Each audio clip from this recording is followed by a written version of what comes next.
아버지, 이제 저랑 같이 좋은 데 가요. 세상 구경합시다. 은지야, 넌 버려진 게 아니다. 내 딸이야. 내 보물이야. 노총각이 애를 키운다고요? 말이 됩니까? 오늘 들려드릴 이야기는 1995년 겨울 충청도 시골 마을에서 시작됩니다. 50세 노총각이 눈 내리는 다리 밑에서 발견한 작은 생명. 그 아이를 25년간 키워낸 한 남자의 이야기죠. 혈연이 아니어도 진짜 가족이 될 수 있다는 것을 보여주는 감동적인 실화입니다. 과연 이 아버지와 딸은 어떤 시련을 겪고 어떻게 행복을 찾아갔을까요? 구독과 좋아요 버튼을 눌러주시면 더 많은 감동 이야기를 들려드릴 수 있는 힘이 됩니다. 그럼 지금부터 이야기를 시작하겠습니다. 1995년 12월 어느 추운 겨울날이었습니다. 충청도의 작은 시골 마을에 눈이 펑펑 내리고 있었어요. 박만수 씨는 50세였습니다. 평생 혼자 살아온 노총각이었죠. 그날도 여느 때처럼 논두렁을 걸어 집으로 돌아가고 있었어요. 오늘도 참 추워졌네. 박만수 씨는 목에 두른 낡은 목도리를 더 깊이 감쌌습니다. 숨을 쉴 때마다 입에서 하얀 김이 피어올랐어요. 주머니 속 얇은 지갑이 만져졌습니다. 이번 달도 생활비가 빠듯했어요. 마을을 가로지르는 작은 다리를 건너려는데 어디선가 이상한 소리가 들렸습니다. 응? 이게 뭔 소리지? 박만수 씨는 걸음을 멈췄어요. 귀를 기울여 보니 분명히 아기 우는 소리였습니다. 하지만 이 추운 겨울에 다리 밑에서 아기 울음소리가 날 리가 없었죠. 설마. 박만수 씨는 조심스럽게 다리 아래로 내려갔습니다. 눈이 쌓인 풀숲 사이에서 작은 보따리가 움직이고 있었어요. 보따리를 열어보니 정말로 갓난아기가 들어 있었습니다. 어머나, 이걸 어쩌나. 아기는 얼굴이 빨갛게 달아올라 있었어요. 추위에 떨며 울고 있었습니다. 박만수 씨는 그 순간 오래된 기억이 떠올랐어요. 자신도 어릴 때 고아원에서 자랐거든요. 부모 없이 자라는 것이 얼마나 외로운지 누구보다 잘 알고 있었습니다. 이 아이도 나처럼. 박만수 씨의 마음이 아팠어요. 자신이 겪었던 외로움을 이 작은 아기도 겪게 될까 봐요.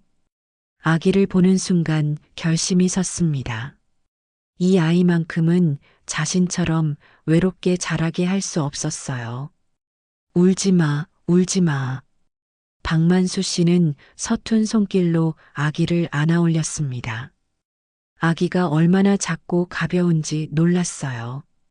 손바닥만한 얼굴에 조그만 주먹을 꽉 쥐고 있었습니다. 이 추운데 얼마나 무서웠을까. 박만수 씨는 자신의 두꺼운 외투를 벗어 아기를 감쌌습니다. 추위는 아랑곳하지 않았어요. 지금 중요한 건 이 작은 생명을 살리는 것이었으니까요. 집으로 돌아가는 길, 박만수 씨는 마음을 정했어요.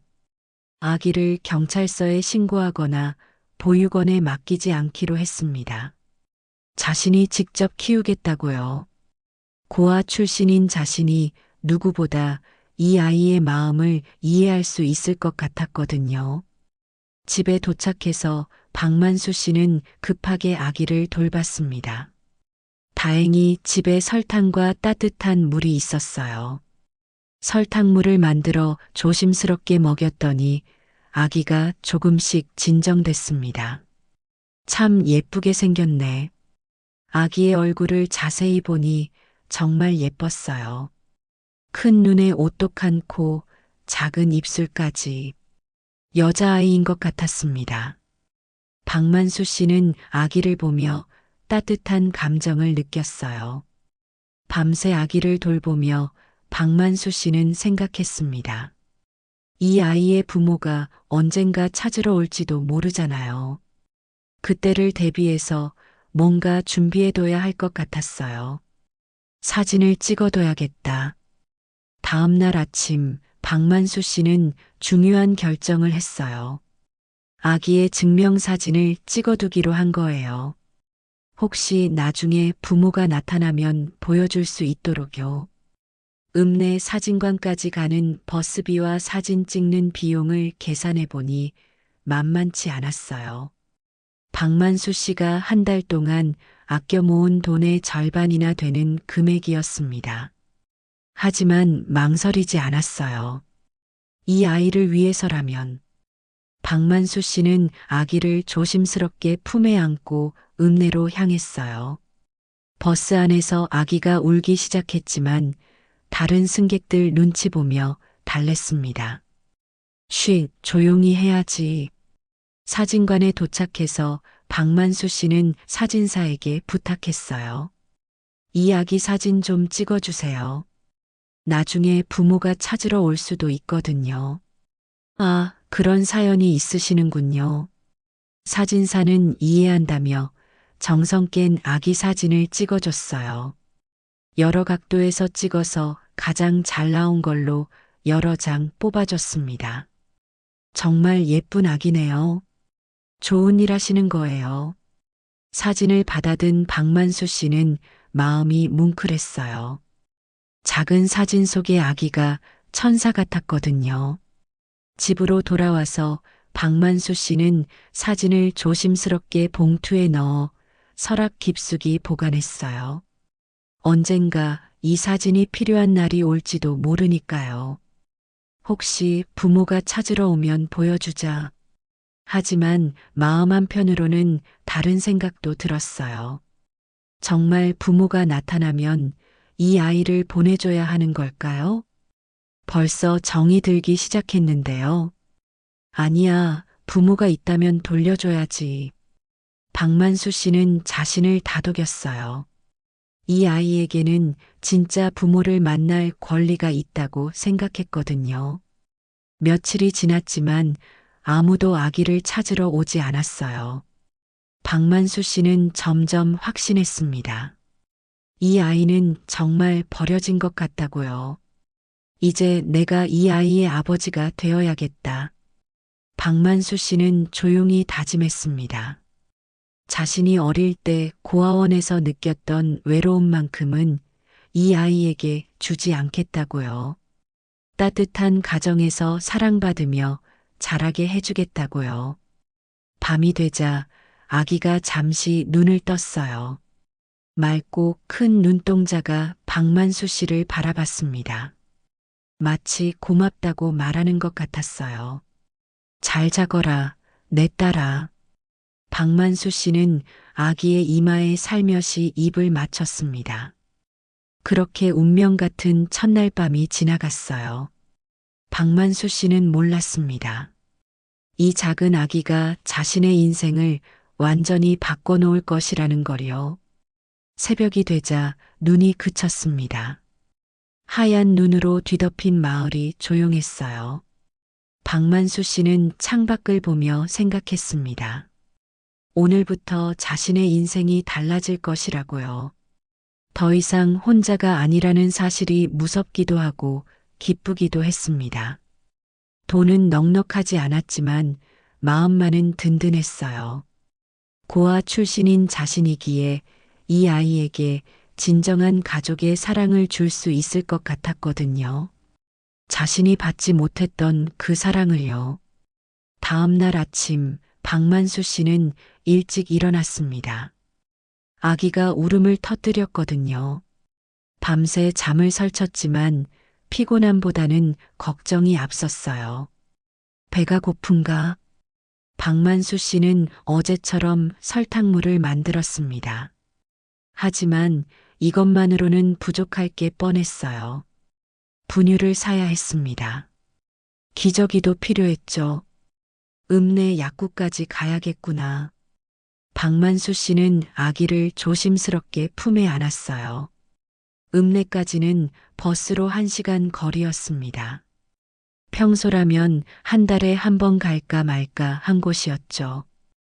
어제 사진 찍느라 돈을 많이 써서 지갑이 더욱 가벼워졌지만 어쩔 수 없었어요.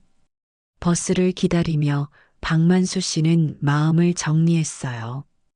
아기를 기르려면 돈이 많이 들 것 같았습니다. 분유가, 기저귀가, 옷값까지. 농사일로는 벌어들이는 돈이 많지 않았는데 걱정이었어요. 그래도 해봐야지. 읍내 약국에 도착해서 박만수 씨는 당황했습니다. 분유 종류가 너무 많았거든요. 어떤 걸 사야 할지 몰랐어요. 어떤 분유가 좋을까요?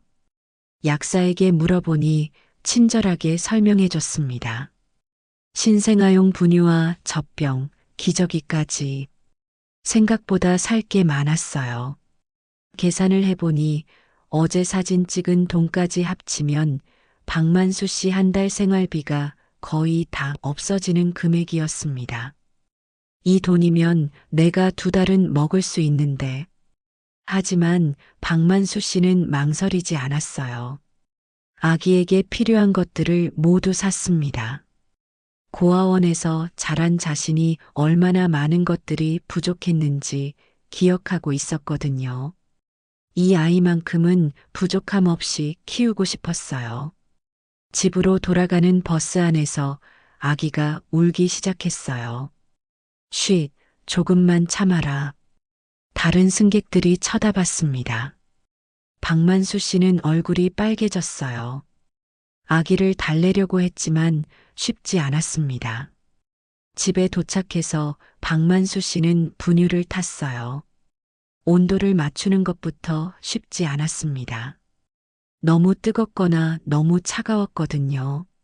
몇 번 시도한 끝에 적당한 온도를 찾았어요. 자, 이제 먹어보자. 아기가 분유를 먹는 모습을 보니 신기했습니다. 조그만 입으로 열심히 빨아먹었어요. 분유를 다 먹고 나니 아기가 편안해 보였습니다. 이름을 지어줘야겠다. 박만수 씨는 아기의 이름을 생각해 봤어요. 여러 이름이 떠올랐지만 마음에 드는 게 없었습니다. 그러다 문득 생각났어요. 은지, 은혜의 은혜, 지혜의 지. 어떠니? 아기가 마치 알아듣는 것처럼 작게 미소를 지었어요. 박만수 씨는 그 모습에 마음이 따뜻해졌습니다. 은지야, 앞으로 잘 부탁한다. 며칠이 지나자 마을 사람들 사이에 소문이 퍼졌어요. 박만수가 어디선가 아기를 데려왔다는 거였습니다. 장에 나간 박만수 씨에게 이웃들이 물어봤어요.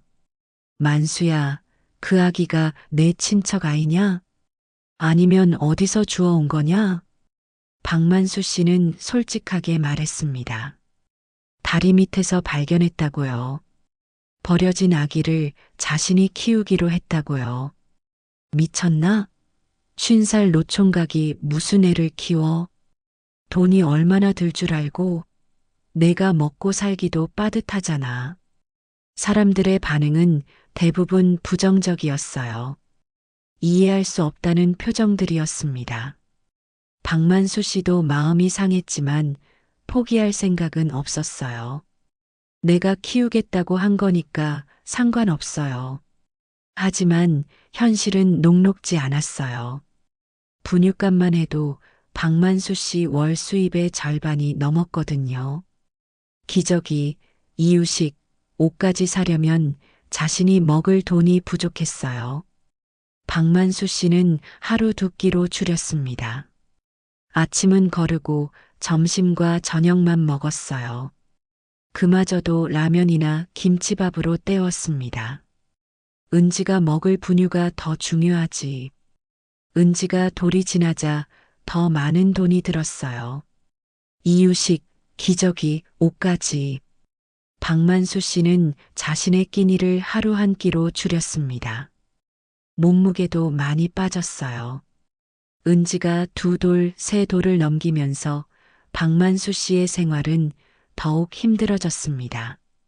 아이가 클수록 더 많은 것들이 필요했거든요. 놀잇감, 옷, 음식까지. 하지만 농사로는 벌어들이는 돈이 한정적이었어요. 은지야, 아빠랑 함께 일하자. 은지는 아빠의 품에서 세상을 구경했습니다. 파란 하늘, 하얀 구름, 초록색 논밭들. 모든 게 신기한 듯 큰 눈을 깜빡였어요. 밤마다 은지가 올 때마다 박만수 씨는 일어나서 돌봤어요. 기저귀를 갈아주고 분유를 먹였습니다. 처음에는 서툴렀지만 점점 익숙해졌어요. 하지만 가난은 쉽게 해결되지 않았어요. 박만수 씨가 아무리 열심히 일해도 은지가 필요로 하는 모든 걸 사줄 수는 없었거든요. 농사일을 하면서도 박만수 씨는 은지를 돌봤어요. 업고 다니며 일을 하기도 했습니다. 이웃들은 신기하다는 듯이 바라봤지만 박만수 씨는 개의치 않았어요. 생활은 더욱 빠듯해졌지만 마음만큼은 풍족했습니다. 겨울이 지나고 봄이 왔습니다. 은지는 벌써 새 돌이 지났어요. 말도 제법 하기 시작했고 걸음마도 안정됐습니다. 박만수 씨는 그 모든 순간이 소중했어요. 은지가 처음 웃었을 때, 처음 걸었을 때, 처음 말했을 때, 모든 순간을 박만수 씨는 마음에 새겼습니다. 이런 기쁨이 있다는 걸 몰랐거든요. 가족이 있다는 것이 이렇게 행복한 일인지 처음 알았어요. 고아 출신인 자신에게는 더욱 특별한 의미였습니다. 하지만 현실적인 걱정은 계속됐어요. 은지가 클수록 더 많은 돈이 필요할 텐데 과연 감당할 수 있을까요? 서랍 깊숙이 보관해둔 은지의 첫 사진을 가끔 꺼내 보곤 했어요. 혹시 몰라서 찍어둔 사진이었지만 이제는 소중한 추억이 됐습니다. 아무도 이 아이를 찾으러 오지 않았거든요. 은지는 이제 완전히 자신의 딸이 된 거예요. 은지가 초등학교에 입학했을 때 박만수 씨는 걱정이 많았어요. 새로운 환경에서 은지가 잘 적응할 수 있을지 걱정이었거든요. 비록 학용품비가 부담스러웠지만 은지를 위해서라면 어떻게든 마련할 수 있었어요. 은지야, 학교 가서 친구들 많이 사귀어라. 첫날 박만수 씨는 은지의 손을 잡고 초등학교까지 걸어갔습니다. 은지는 조금 긴장한 것 같았어요. 처음 가는 곳이니까요. 선생님, 잘 부탁드려요. 박만수 씨는 담임 선생님께 정중히 인사했습니다. 처음 몇 년은 별 문제가 없었어요. 은지는 학교 생활에 잘 적응하는 것 같았습니다. 공부도 열심히 했고 친구들과도 잘 어울렸어요. 아빠, 오늘 학교에서 친구들이랑 재미있게 놀았어요. 은지는 학교에서 돌아오면 하루 있었던 일을 신나게 이야기했어요. 박만수 씨는 그런 은지를 보며 안심했습니다. 하지만 은지가 2학년, 3학년이 되면서 조금씩 변화가 생겼어요. 친구들 집과 자신의 집이 다르다는 것을 알기 시작한 거예요. 아빠, 친구들 집에는 왜 냉장고에 음식이 가득해요? 아빠, 다른 애들은 왜 새 옷을 자주 입어요? 은지의 질문에 박만수 씨는 답하기 곤란했어요. 솔직히 말하자면 돈이 없어서였지만 어린 은지에게 어떻게 설명해야 할지 몰랐거든요. 은지야, 우리도 조금씩 사줄게. 언제요? 아빠가 돈을 좀 더 벌면. 하지만 박만수 씨의 수입은 한정적이었어요. 농사일만으로는 은지가 원하는 것들을 다 사줄 수 없었습니다. 은지가 4학년이 됐을 때 상황은 더욱 명확해졌어요. 반 친구들과의 차이가 확연히 드러나기 시작한 거예요. 아빠, 왜 우리는 외식을 안 해요? 다른 애들은 가족여행도 가고 놀이공원도 가는데 우리 집은 왜 이렇게 좁아요? 은지의 질문들이 점점 직접적이 됐어요. 박만수 씨는 매번 미안하다고 말할 수밖에 없었습니다. 은지야, 아빠가 미안해. 조금만 기다려라. 하지만 은지는 이제 11살이었어요. 어느 정도 현실을 이해할 수 있는 나이였죠. 친구들의 집과 자신의 집이 얼마나 다른지 명확히 알고 있었어요. 아빠는 왜 돈을 많이 못 벌어요? 어느 날 은지가 직접적으로 물어봤을 때 박만수 씨는 할 말을 잃었어요. 사실이었지만 딸에게 들으니 더욱 가슴이 아팠거든요. 은지야, 아빠가 부족해서. 다른 애들 아빠는 회사에서 일하는데 우리 아빠는 왜 농사만 지어요? 은지의 질문이 계속됐어요. 박만수 씨는 자신의 처지를 설명하기 어려웠습니다. 교육을 제대로 받지 못해서 농사일밖에 할 줄 모른다는 걸 어떻게 설명할까요? 아빠가 배우지 못해서 그래. 왜 배우지 못했어요? 그건 아빠도 어릴 때 부모님이 안 계셔서. 박만수 씨는 자신의 과거를 조금씩 이야기해 줬어요. 하지만 은지는 완전히 이해하지 못하는 것 같았어요. 학교에서 친구들과 비교하며 지내는 시간이 많아질수록 은지의 불만은 커져갔어요. 민진애는 새 가방 샀대요. 나도 사주세요. 수연이는 예쁜 원피스 입고 왔어요. 나도 갖고 싶어요. 우리 반에서 나만 도시락이 이상해요. 은지의 말 한마디 한마디가 박만수 씨의 가슴을 찔렀어요.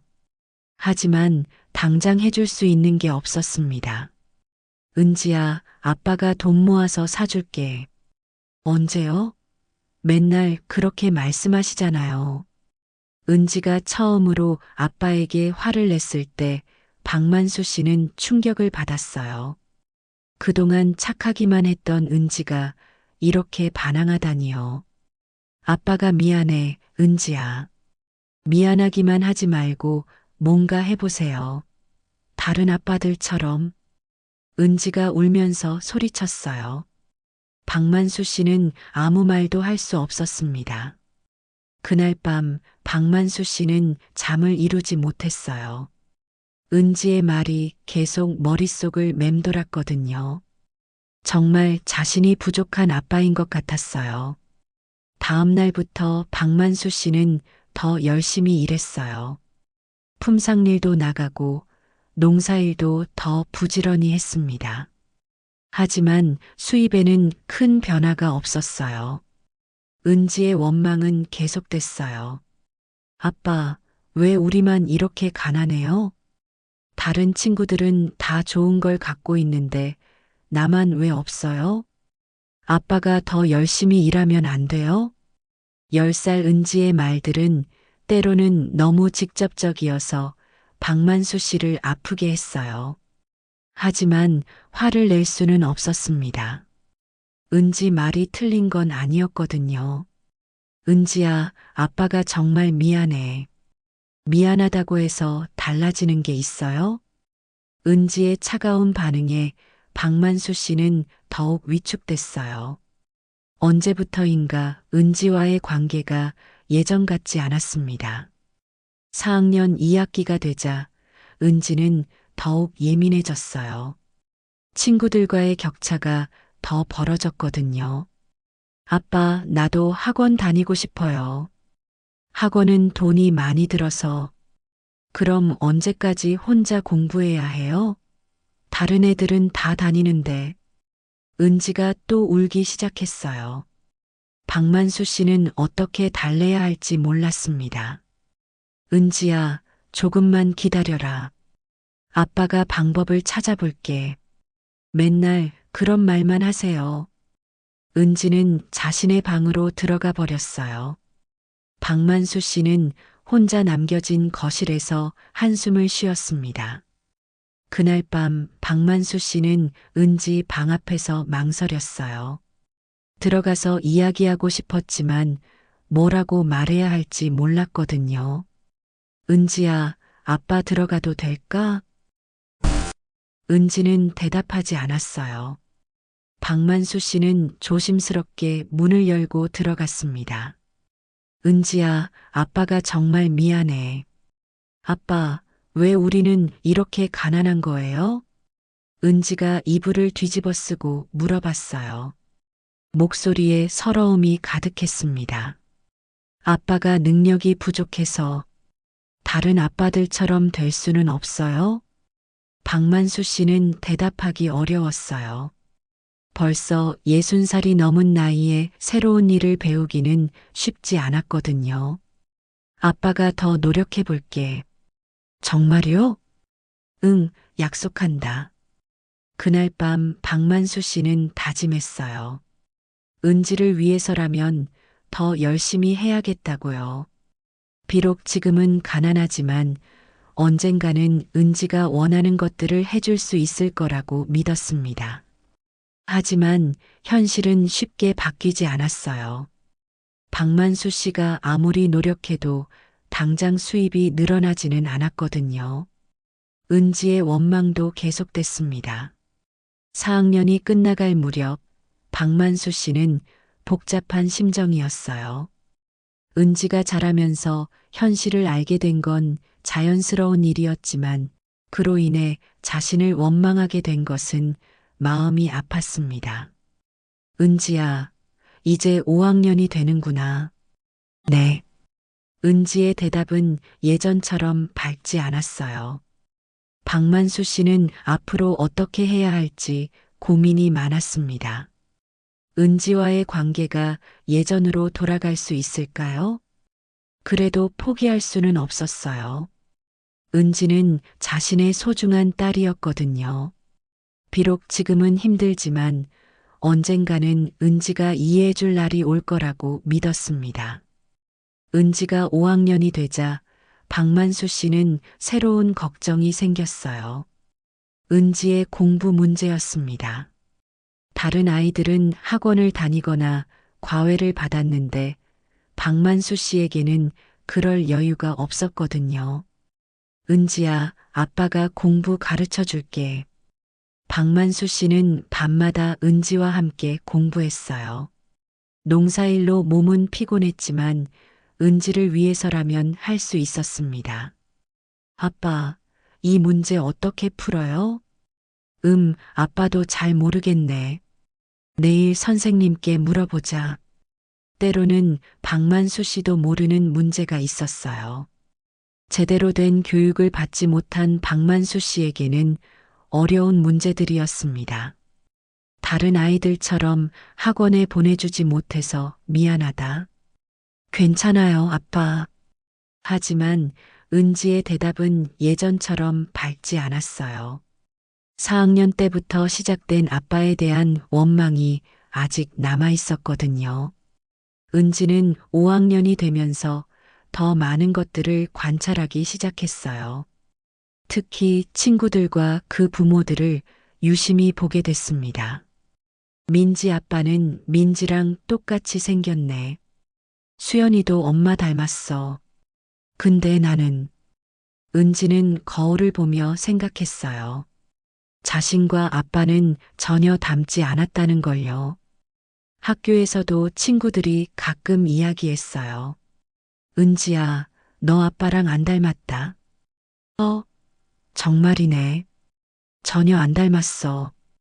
우리는 다 부모님 닮았는데 신기하네. 친구들의 말에 은지는 점점 의문이 생겼어요. 정말 자신과 아빠는 왜 이렇게 안 닮았을까요? 5학년 2학기가 되자 더 직접적인 소문들이 들려왔어요. 은지 아빠가 진짜 아빠가 아니래. 주워온 아이라고 하던데. 그래서 가난한 거래. 친구들의 수군거림을 들은 은지는 충격을 받았어요. 설마 그런 말이 사실일까요? 집에 돌아온 은지는 아빠를 자세히 관찰했어요. 정말로 자신과 닮은 구석이 하나도 없었습니다. 아빠, 저 질문 하나 해도 돼요? 그래, 뭐든지 물어봐. 아빠는 왜 저랑 안 닮았어요? 박만수 씨는 당황했어요. 언젠가는 나올 질문이라고 생각했지만 막상 들으니 어떻게 대답해야 할지 몰랐거든요. 사람은 다 다르게 생기는 거야. 하지만 다른 친구들은 다 부모님 닮았어요. 은지의 날카로운 지적에 박만수 씨는 할 말을 잃었어요. 며칠 뒤 은지는 더 직접적으로 물어봤어요. 아빠, 친구들이 이상한 말을 해요. 무슨 말? 제가 주워온 아이라고 해요. 정말이에요? 박만수 씨의 가슴이 철렁했어요. 드디어 이 순간이 온 거였습니다. 은지야, 아빠, 정말 저를 어디서 주워오신 거예요? 은지의 눈에는 눈물이 맺혀 있었어요. 이미 어느 정도 진실을 짐작하고 있는 것 같았습니다. 박만수 씨는 더 이상 숨길 수 없다고 생각했어요. 11살이면 충분히 이해할 수 있는 나이였으니까요. 은지야, 이리 와봐. 박만수 씨는 은지를 무릎에 앉혔어요. 그리고 조용히 말했습니다. 아빠가 은지를 낳지는 않았어. 역시 은지는 이미 예상하고 있었던 듯 했어요. 하지만 막상 확인받으니 충격이 컸습니다. 그럼 제 진짜 부모는 누구예요? 그건 아빠도 몰라. 박만수 씨는 그날 겨울의 일을 차근차근 이야기해 줬어요. 1995년 겨울이었어. 눈이 펑펑 내리던 날이야. 아빠가 집에 가려고 다리를 건너는데 아기 울음소리가 들렸어. 그게 저였어요? 그래. 작은 보따리에 쌓여 있었지. 얼마나 작고 예뻤는지 몰라. 은지는 아빠의 이야기를 듣고 있었지만 표정이 복잡했어요. 아빠는 그때 무슨 생각을 했어? 이 아이는 하늘이 내게 보내준 선물이구나. 혼자 살던 아빠에게 가족을 만들어주러 온 천사구나. 정말이에요? 정말이야. 아빠도 어릴 때 부모님이 안 계셨거든. 그래서 은지 마음을 누구보다 잘 알 수 있었어. 박만수 씨는 자신의 과거도 함께 이야기해 줬어요. 고아원에서 자란 이야기, 외로웠던 어린 시절의 기억들을요. 하지만 은지의 반응은 예상과 달랐어요. 그럼 제 진짜 부모는 저를 버린 거네요. 은지야, 왜 저를 버렸어요? 제가 나쁜 아이라서요? 은지가 울기 시작했어요. 12살 아이가 감당하기에는 너무 무거운 진실이었습니다. 아니야, 은지야. 넌 정말 착하고 소중한 완벽한 아이야. 그럼 왜요? 세상에는 여러 가지 사정이 있어. 하지만 중요한 건 아빠가 은지를 정말 사랑한다는 거야. 박만수 씨는 은지를 꼭 안아줬어요. 하지만 은지는 쉽게 진정되지 않았습니다. 아빠, 그럼 우리가 가난한 것도 무슨 소리야? 친구들이 그래요. 아빠가 저 때문에 고생한다고. 진짜 자식이 아니라서 더 힘들다고. 은지의 말에 박만수 씨는 화가 났어요. 누가 이런 말을 했을까요? 은지야, 절대 그런 게 아니야. 아빠는 은지가 있어서 행복해. 하지만 아빠는 항상 힘들어 하시잖아요. 그건 은지 때문이 아니야. 아빠가 능력이 부족해서 그런 거지. 며칠 동안 은지는 우울해했어요. 진실을 알게 된 후 더욱 혼란스러웠습니다. 그런데 시간이 지나면서 다른 생각이 들기 시작했어요. 아빠의 이야기를 듣고 나니 4학년 때 자신이 했던 말들이 떠올랐습니다. 아빠가 일을 못해서 그래. 왜 우리만 이렇게 가난해요? 다른 아빠들처럼 될 수는 없어요? 그때 자신이 얼마나 심한 말을 했는지 새삼 깨달았어요. 아빠는 친부모도 아닌 자신을 위해 그렇게 노력하고 있었는데 말이에요. 은지는 밤마다 그 생각에 잠을 이루지 못했어요. 아빠에게 너무 미안했거든요. 어느 날 밤 은지는 아빠 방으로 갔어요. 아빠 안 주무세요? 응, 은지야, 왜 안 자고? 아빠, 제가 사과할 게 있어요. 박만수 씨는 고개를 갸웃했어요. 4학년 때 아빠한테 화내고 나쁜 말 한 거요. 정말 미안해요.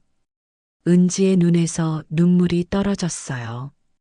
아빠가 저를 주워서 키워주신 건데 제가 가난하다고 원망하고 정말 나쁜 아이였어요.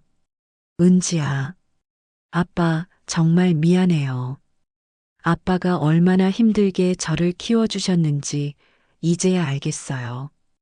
박만수 씨는 은지를 꼭 안아줬어요. 이런 착한 딸을 어떻게 키웠는지 모르겠다는 생각이 들었습니다. 은지야, 괜찮아. 아빠는 화난 적 없어. 하지만 아빠 마음이 얼마나 아팠을까요? 아빠는 은지가 이해해 줄 거라고 믿었어.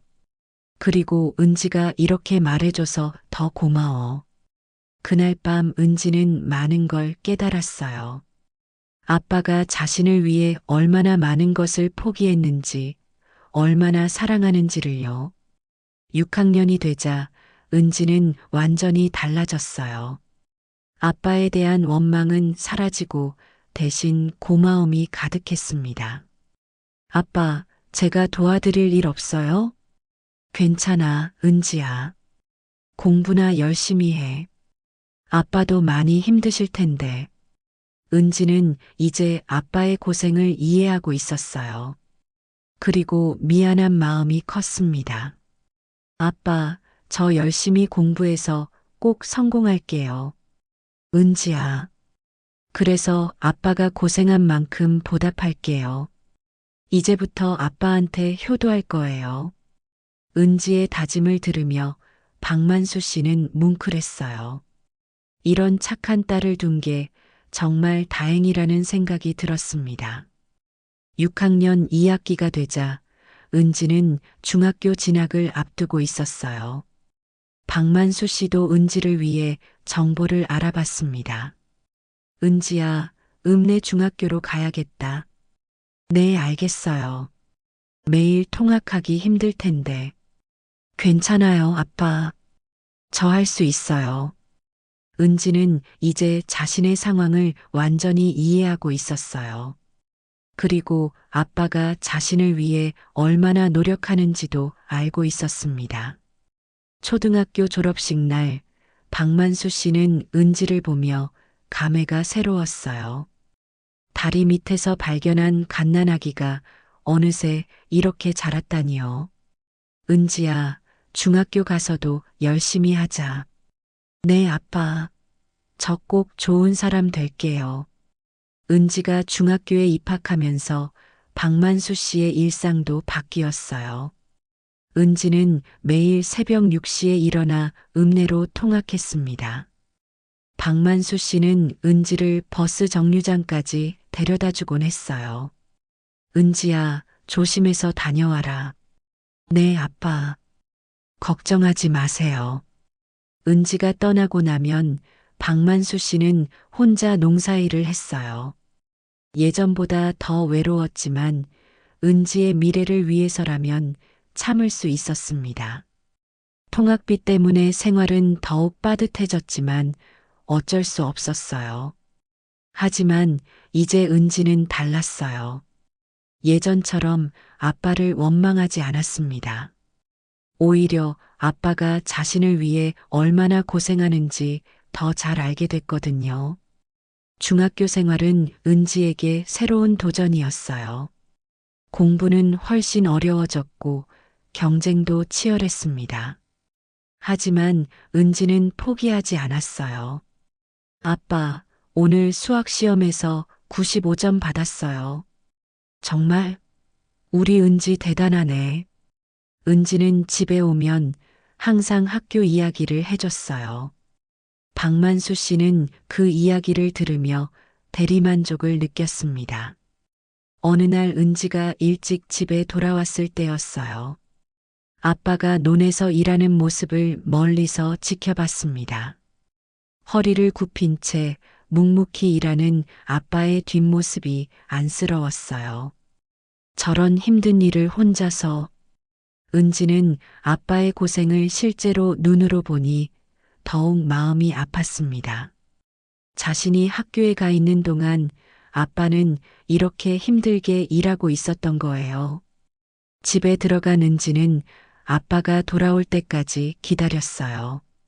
저녁 준비도 미리 해놨습니다. 은지야, 벌써 왔어? 밥은 왜 해놨어? 아빠 힘드실까 봐요. 박만수 씨는 깜짝 놀랐어요. 은지가 이런 적이 없었거든요. 아빠, 오늘 논에서 일하시는 거 봤어요. 그래, 정말 힘들어 보이던데.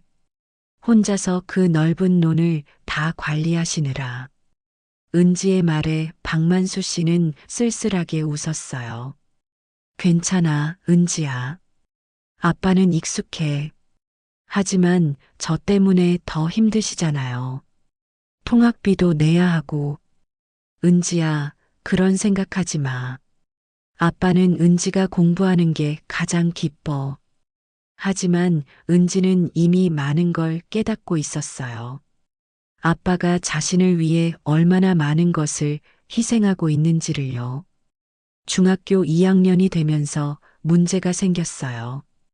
은지의 성적이 조금씩 떨어지기 시작한 거예요. 다른 아이들은 모두 학원을 다니는데 은지는 혼자서만 공부해야 했거든요. 아빠, 저도 수학학원 다녀도 될까요? 그게 박만수 씨는 대답하기 곤란했어요. 학원비는 부담이 너무 컸거든요. 한 달 농사 수입으로는 감당하기 어려웠습니다. 하지만 이번에는 은지의 반응이 달랐어요. 아빠, 괜찮아요. 제가 더 열심히 할게요.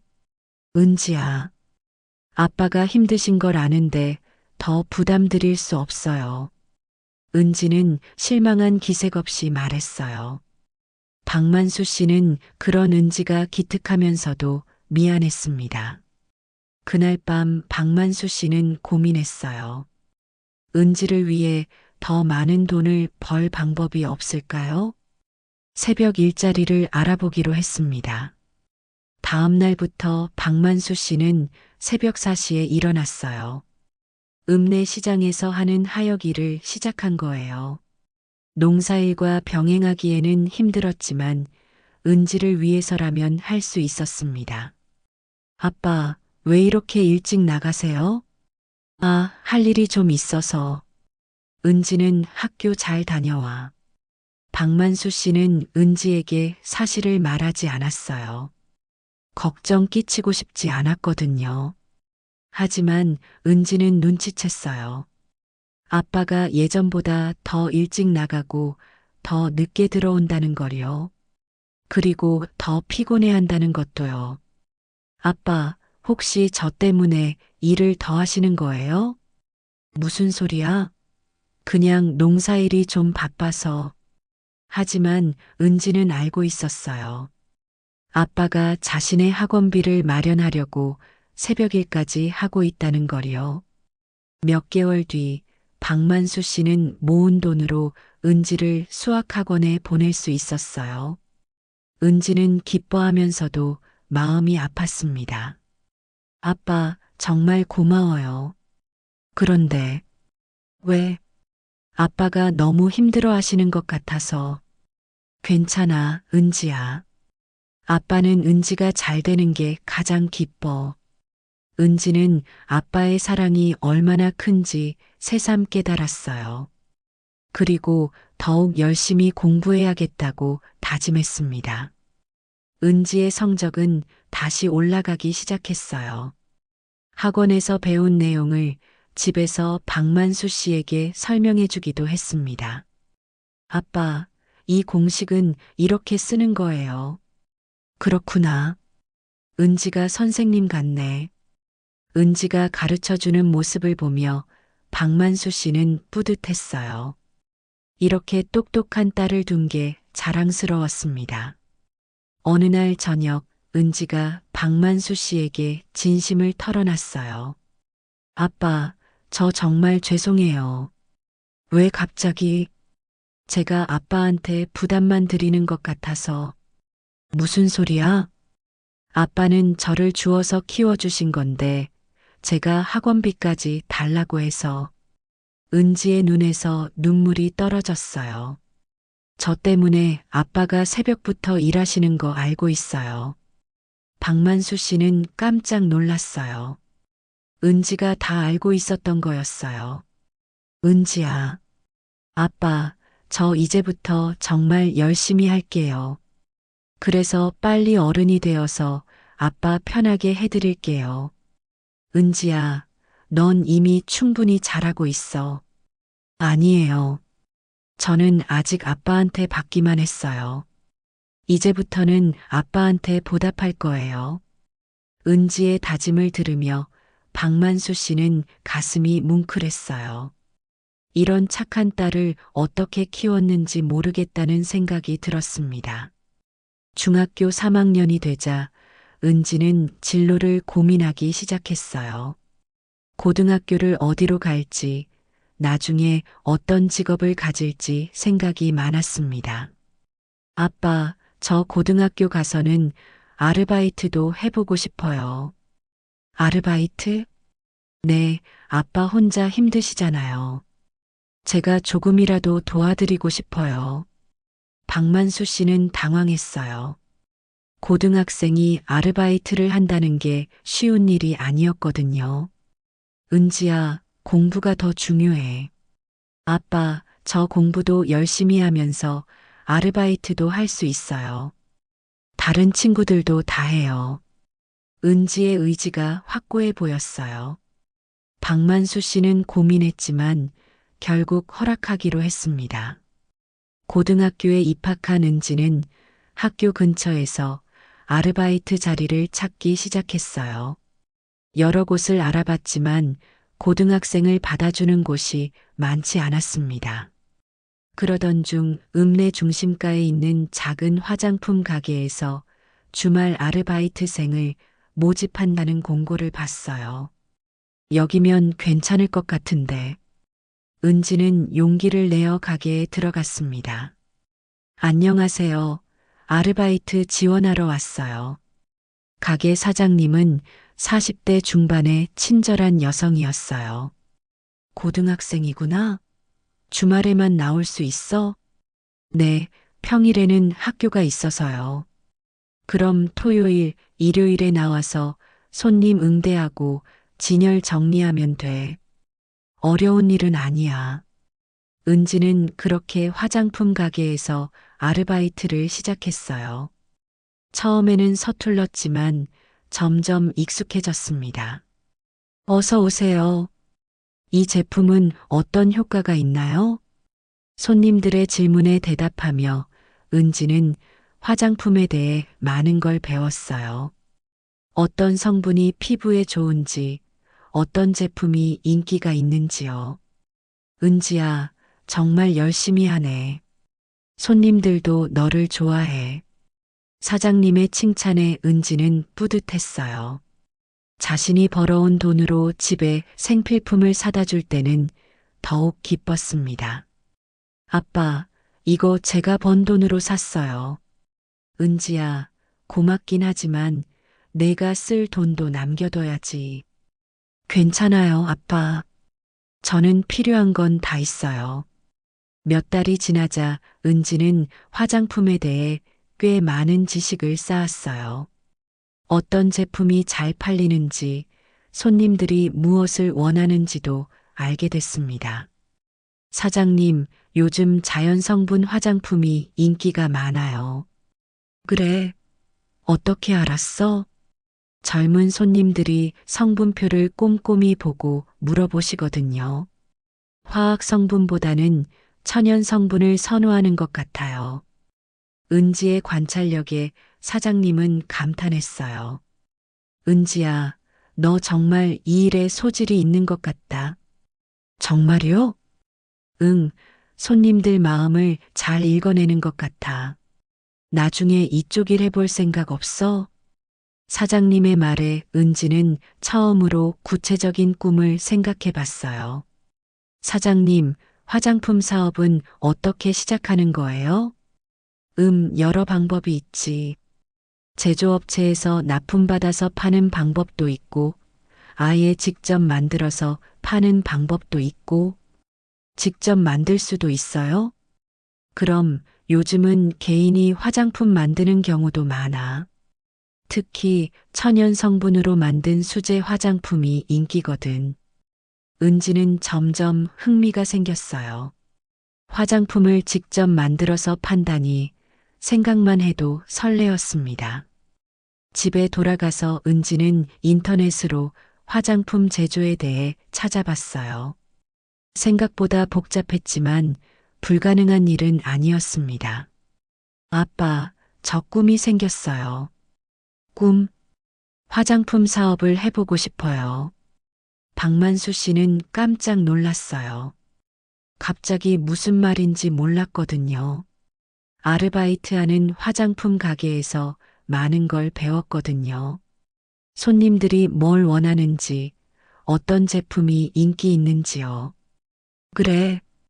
그리고 요즘은 천연 성분으로 만든 화장품이 정말 인기가 많대요. 저도 공부해서 만들어 보고 싶어요. 은지의 열정적인 모습을 보며 박만수 씨는 뿌듯했어요. 딸이 자신만의 꿈을 찾아가는 모습이 자랑스러웠습니다. 은지야, 좋은 생각이야.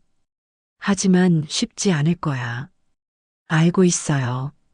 하지만 열심히 하면 할 수 있을 것 같아요. 그래, 은지가 하고 싶은 일이라면 아빠도 응원해 줄게. 은지는 그날부터 화장품에 대해 더 깊이 공부하기 시작했어요. 아르바이트를 하면서 실무를 배우고 집에서는 관련 서적을 읽으며 이론을 익혔습니다. 고등학교 2학년이 되자 박만수 씨는 은지의 진로에 대해 이야기했어요. 은지야, 너 공부를 잘하니까 대학교에 가는 게 어떻겠니? 아빠, 저는 대학교 안 갈 거예요. 박만수 씨는 깜짝 놀랐어요. 은지가 이렇게 단호하게 말할 줄 몰랐거든요. 왜? 대학교 가면 더 좋은 기회가 있을 텐데. 아빠, 저는 고등학교 졸업하자마자 일할 거예요. 은지야. 그래서 돈을 많이 벌어서 아빠 호강시켜 드릴 거예요. 아빠가 저한테 해주신 것처럼요. 은지의 결심은 확고했어요. 박만수 씨는 걱정이 됐지만 은지의 의지를 꺾을 수는 없었습니다. 하지만 대학교를 나와야 더 좋은 일을 할 수 있지 않을까? 아빠, 저는 이미 계획이 있어요.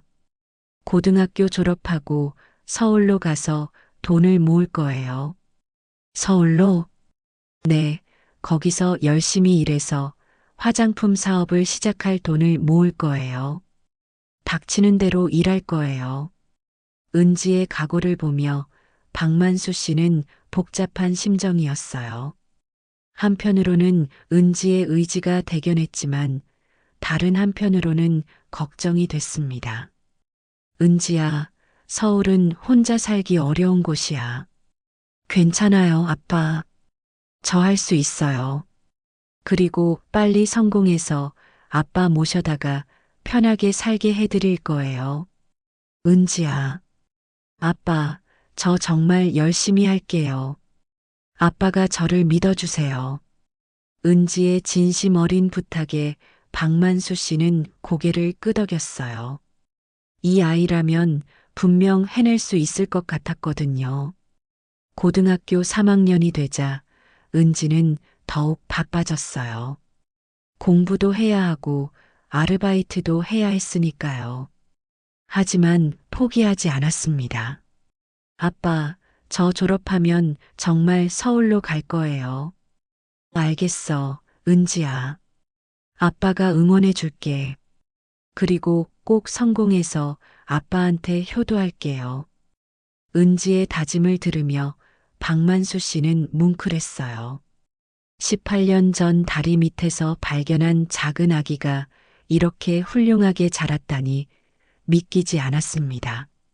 앞으로 은지가 어떤 길을 걸어갈지 기대되면서도 걱정이 됐지만 이 아이라면 분명 잘해낼 거라고 믿었어요. 고등학교 졸업식이 끝나고 며칠 뒤 은지는 작은 여행 가방 하나를 들고 서울행 버스에 올랐어요. 박만수 씨는 버스터미널까지 배웅을 나왔습니다. 은지야, 몸 조심하고 자주 연락해라. 네, 아빠. 저 꼭 성공해서 돌아올게요. 박만수 씨의 눈에는 눈물이 맺혀 있었어요. 서울에 도착한 은지는 고시원에 방을 잡았어요. 침대 하나와 작은 책상이 전부인 작은 방이었습니다. 다음 날부터 일자리를 찾아다녔어요. 편의점 야간 아르바이트, 카페 설거지, 전단지 배포까지. 은지는 닥치는 대로 일했어요. 하루에 서너 개 아르바이트를 병행하며 돈을 모았습니다. 목표가 있으니까 힘들어도 할 수 있어. 몇 달 뒤 화장품 회사의 판매사원으로 취직할 수 있었어요. 고등학교 때 화장품 가게에서 일한 경험 덕분이었습니다. 화장품 업계에서 일하니까 정말 많은 걸 배우네. 은지는 회사에서 일하면서 제품 개발부터 유통, 마케팅까지 모든 과정을 지켜봤어요. 퇴근 후에는 화장품 제조에 대해 공부했습니다. 2년 뒤 은지는 회사를 그만두고 창업을 시작했어요. 작은 원룸을 작업실로 개조해서 천연 화장품을 만들기 시작한 거예요. 처음에는 하루에 주문이 한두 개밖에 없었는데, 하지만 좋은 품질과 진심 어린 서비스로 고객들의 마음을 사로잡았어요. 입소문이 퍼지면서 주문량이 늘어나기 시작했습니다.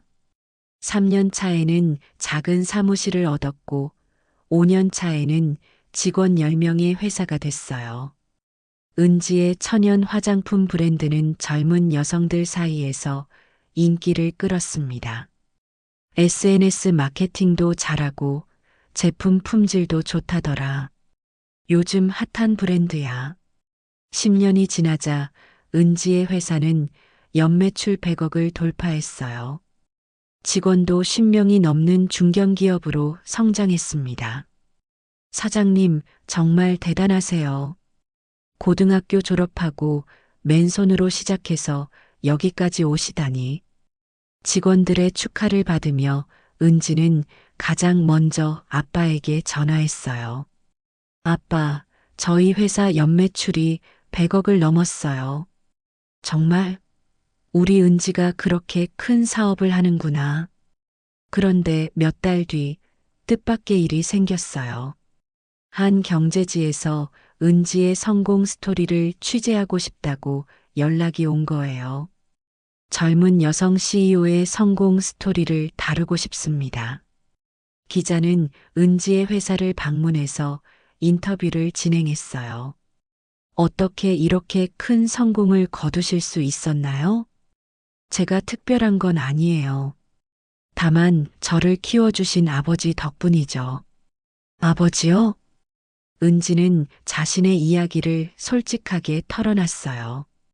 1995년 겨울 다리 밑에서 버려진 아기였던 것, 50세 노총각이었던 박만수 씨가 자신을 걷어 키워준 것, 가난했지만 사랑으로 자란 이야기까지. 정말 감동적인 이야기네요. 기사로 써도 될까요? 네, 괜찮아요. 저희 아버지가 얼마나 훌륭한 분인지 많은 사람들이 알았으면 좋겠어요. 며칠 뒤 기사가 실렸어요. 다리 밑 버려진 아기에서 연매출 100억 CEO까지 50세 노총각이 키운 딸의 기적 같은 성공 스토리. 기사는 큰 화제가 됐어요. 온라인에서는 수많은 댓글이 달렸습니다. 정말 감동적이다. 아버지가 대단하시네. 이런 게 진짜 가족이지. 혈연보다 사랑이 더 강하구나. 시골 마을 사람들도 기사를 봤어요. 만수야, 신문에 나왔더라. 은지가 정말 대단하게 됐구나. 내가 그때 잘한 거야. 정말 복 받은 거지. 박만수 씨는 마을 사람들의 축하를 받으며 뿌듯해 했어요. 25년 전 자신의 선택이 얼마나 옳았는지 증명된 것 같았거든요. 아빠, 기사 보셨어요? 응, 봤어. 은지가 아빠 자랑을 많이 했더라. 당연하죠. 아빠가 계셔서 지금의 제가 있는 거예요. 기사가 나간 후 은지의 회사에는 더 많은 관심이 쏠렸어요. 투자 제안도 많이 들어왔고 해외 진출 기회도 생겼습니다. 이제 정말 큰 회사가 될 수 있을 것 같아요.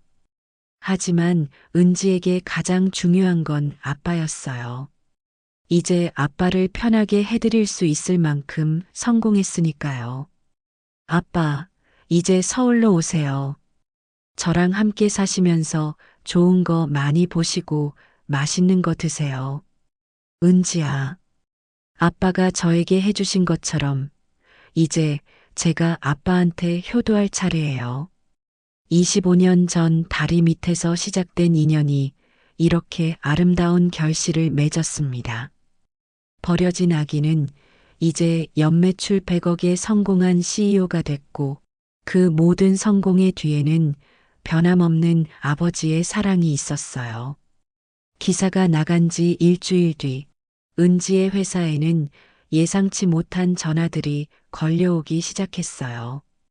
혹시 박은지 대표님 계신가요? 저희가 은지의 친부모입니다. 25년 전에 어쩔 수 없는 사정으로 비서는 당황했어요. 하루에도 몇 통씩 이런 전화가 걸려왔거든요. 사장님, 또 친부모라고 주장하시는 분들이 전화하셨어요. 벌써 몇 번째예요? 이번 주만 15통 정도 됩니다. 은지는 한숨을 쉬었어요. 기사가 나간 후 이런 일이 생길 거라고는 예상하지 못했거든요. 며칠 뒤에는 직접 회사로 찾아오는 사람들도 있었어요. 은지야, 엄마야. 엄마를 못 알아보겠니? 우리가 내 진짜 부모다. DNA 검사도 해보자. 그동안 너무 보고 싶었어.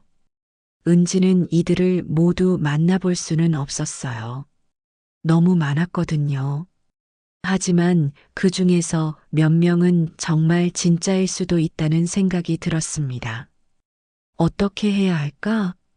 은지는 박만수 씨에게 전화했어요. 아빠, 요즘 저를 친부모라고 주장하는 분들이 많이 나타나세요. 그래, 그런 일이 생겼구나.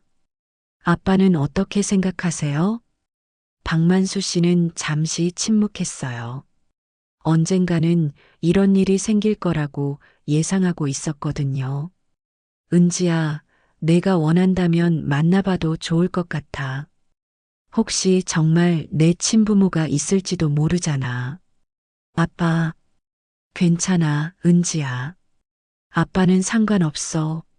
하지만 박만수 씨의 목소리에는 약간의 쓸쓸함이 섞여 있었어요. 은지도 그걸 느꼈습니다. 결국 은지는 변호사의 도움을 받아 가장 신빙성 있어 보이는 몇 명과 DNA 검사를 받기로 했어요. 이분들이 가장 구체적인 증거를 제시하셨어요.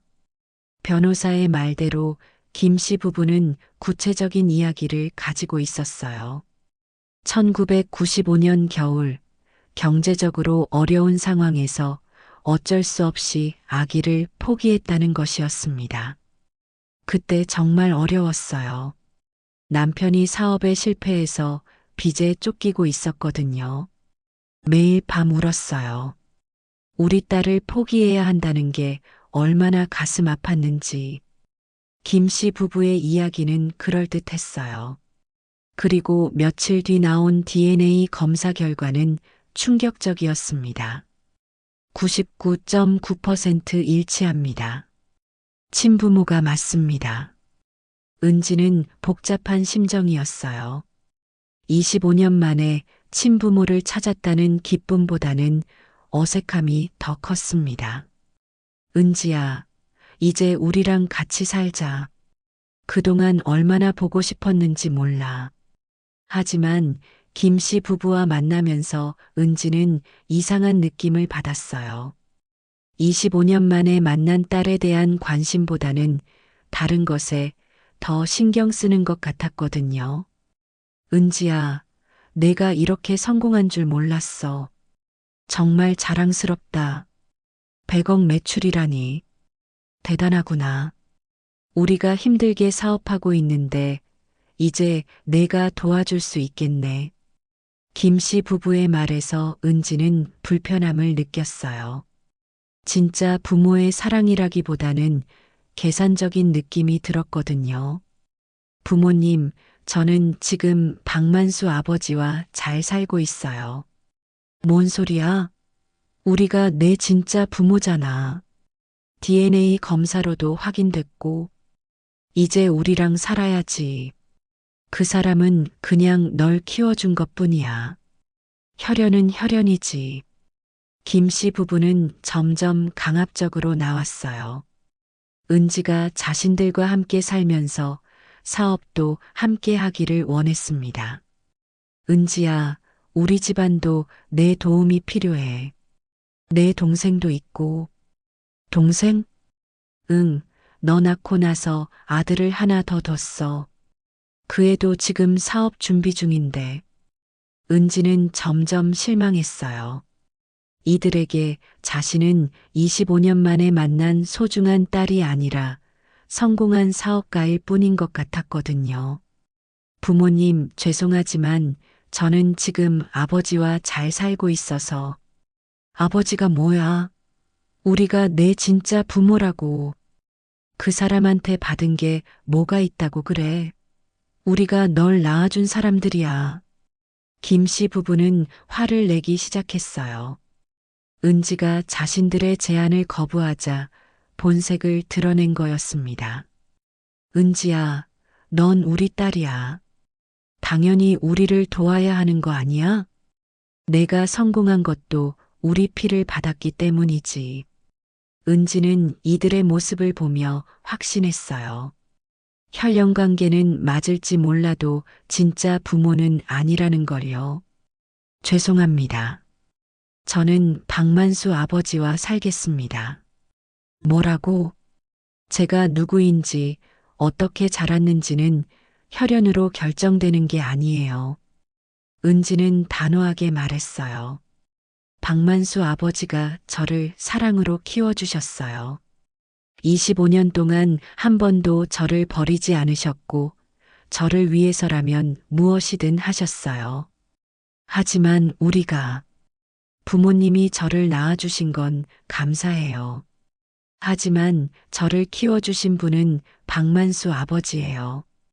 은지의 말에 김 씨 부부는 당황했어요.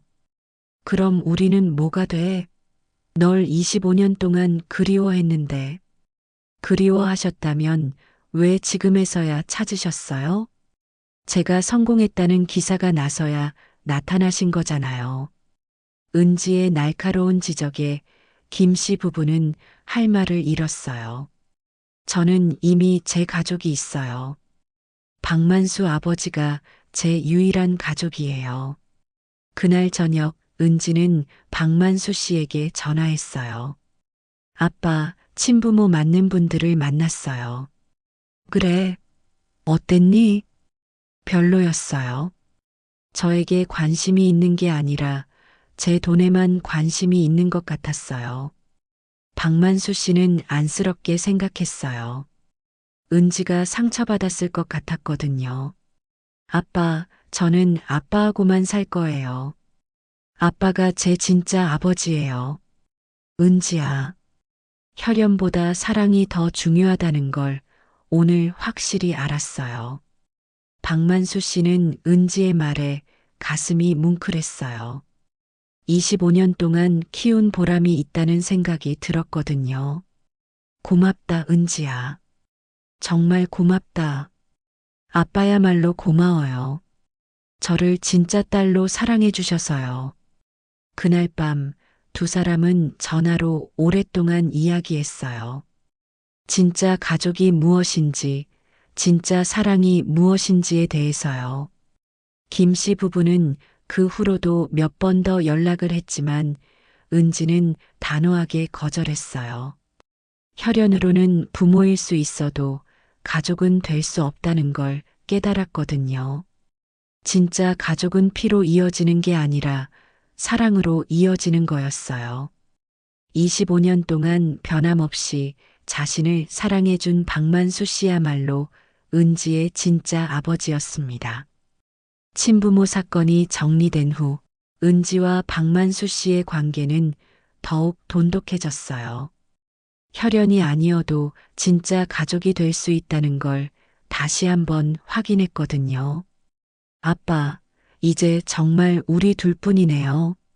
그래, 은지야. 우리 둘이면 충분해. 어느 날 저녁, 은지는 몇 년 전 일을 떠올렸어요. 처음으로 아빠와 일본 여행을 갔던 때 말이에요.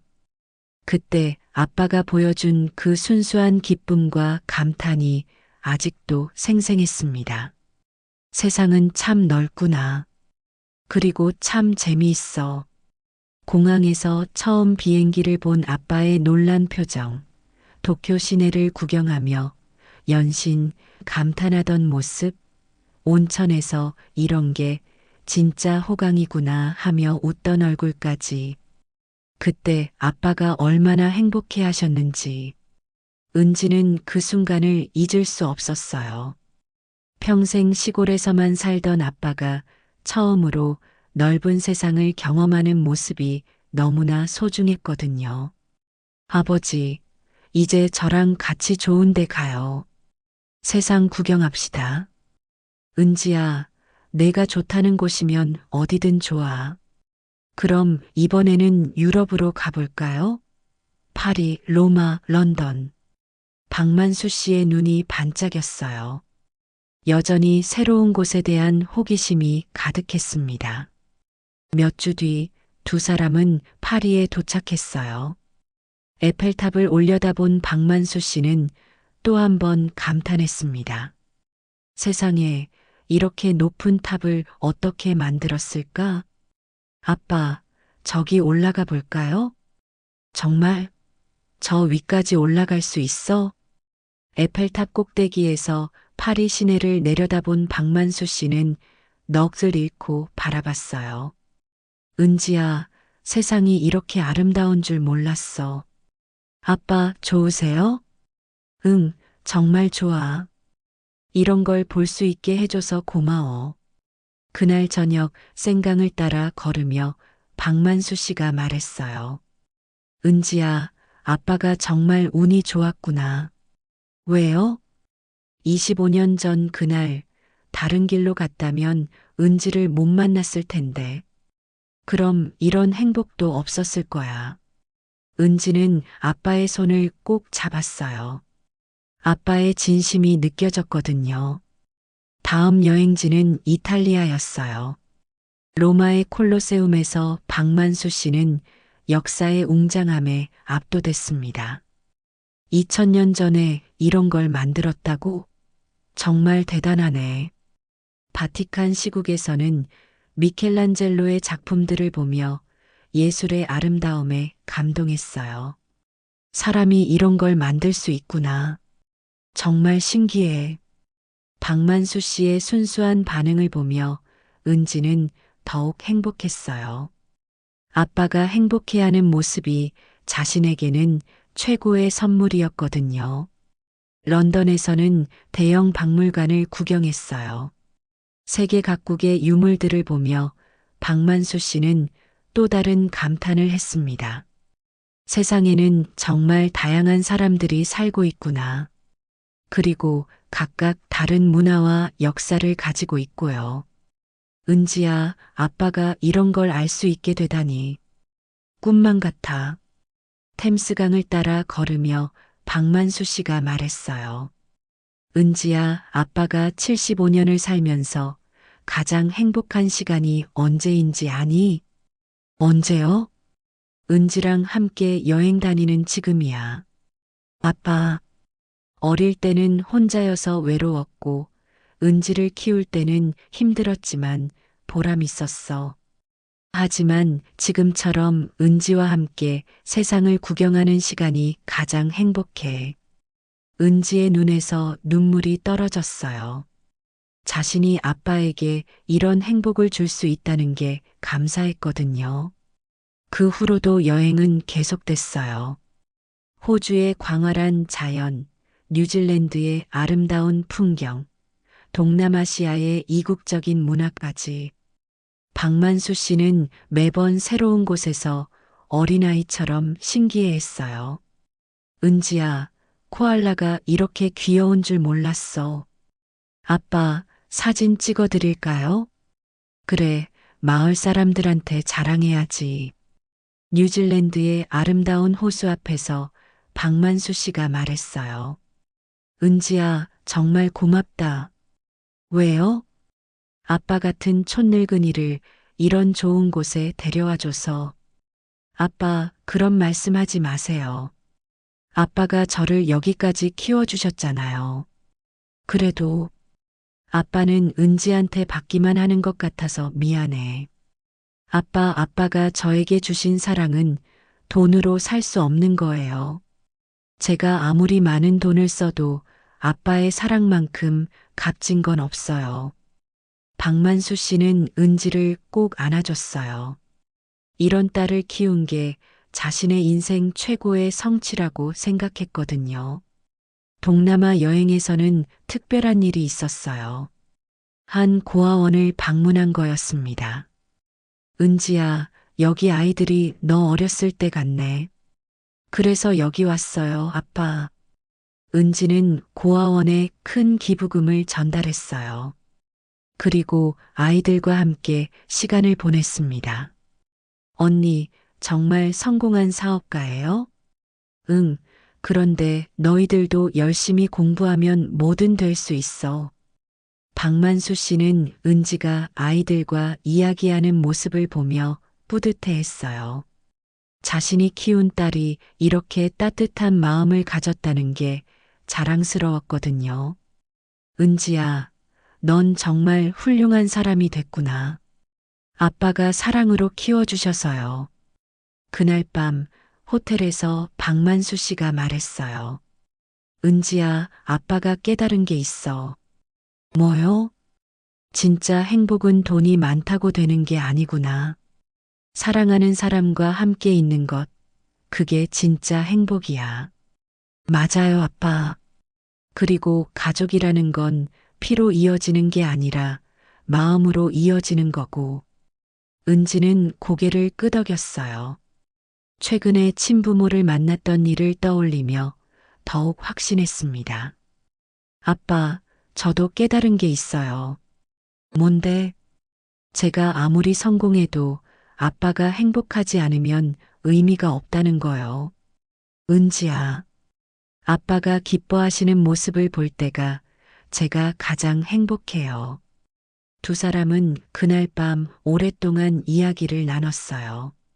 지난 25년의 추억들, 현재의 행복, 그리고 앞으로의 계획까지. 다음 날 아침, 창밖으로 아름다운 바다가 보였어요. 박만수 씨는 그 풍경을 보며 말했어요. 은지야, 앞으로도 이렇게 함께 여행 다니자. 당연하죠, 아빠. 아직 가보지 못한 곳이 얼마나 많은데요. 그래, 아빠가 건강한 동안 세상 구경 많이 하자. 아빠는 오래오래 건강하실 거예요. 한국으로 돌아오는 비행기 안에서 박만수 씨가 말했어요. 은지야, 25년 전 그 겨울날이 생각나네. 어떤 기분이셨어요? 처음에는 막막했어. 어떻게 키울지 모르겠더라고. 하지만 지금 생각해보니 그날이 아빠 인생 최고의 날이었어. 저도요, 아빠. 아빠를 만난 게 제 인생 최고의 행운이었어요. 우리 둘 다 운이 좋았나 보다. 공항에 도착해서 집으로 가는 길, 은지는 생각했어요. 앞으로도 아빠와 함께 더 많은 곳을 여행하고 더 많은 추억을 만들고 싶다고. 그날 저녁 집에서 저녁을 먹으며 박만수 씨가 말했어요. 은지야, 다음에는 어디로 갈까? 아빠가 가고 싶은 곳이 있으세요? 아프리카는 어떨까? 사파리도 보고. 좋은 생각이에요. 계획 세워볼게요. 두 사람의 얼굴에는 환한 미소가 떠올랐어요. 앞으로도 함께할 시간들이 기대됐거든요. 사랑은 피보다 강합니다. 가족은 함께 걸어온 세월과 나눈 사랑으로 만들어지죠. 1995년 겨울 다리 밑에서 시작된 인연은 25년이 지난 지금 세상에서 가장 아름다운 가족의 모습으로 완성됐습니다. 혈연이 없어도 시작이 우연이었어도 진심으로 사랑한다면 그것이 바로 진짜 가족입니다. 박만수 씨와 은지처럼 서로를 위해 희생하고 서로의 행복을 먼저 생각하는 마음이야말로 가족을 만드는 가장 소중한 것이죠. 당신 곁에 소중한 사람들을 오늘 더 사랑해 주세요. 혈연이 아니어도 오래 알고 지낸 사이가 아니어도 진심으로 아끼고 사랑한다면 그 마음이 바로 가족을 만드는 힘입니다. 박만수 씨와 은지의 이야기는 끝이 아닙니다. 앞으로도 두 사람은 함께 더 많은 세상을 보고 더 많은 행복을 나누며 살아갈 거예요. 진짜 가족이 무엇인지 보여주면서 말이죠.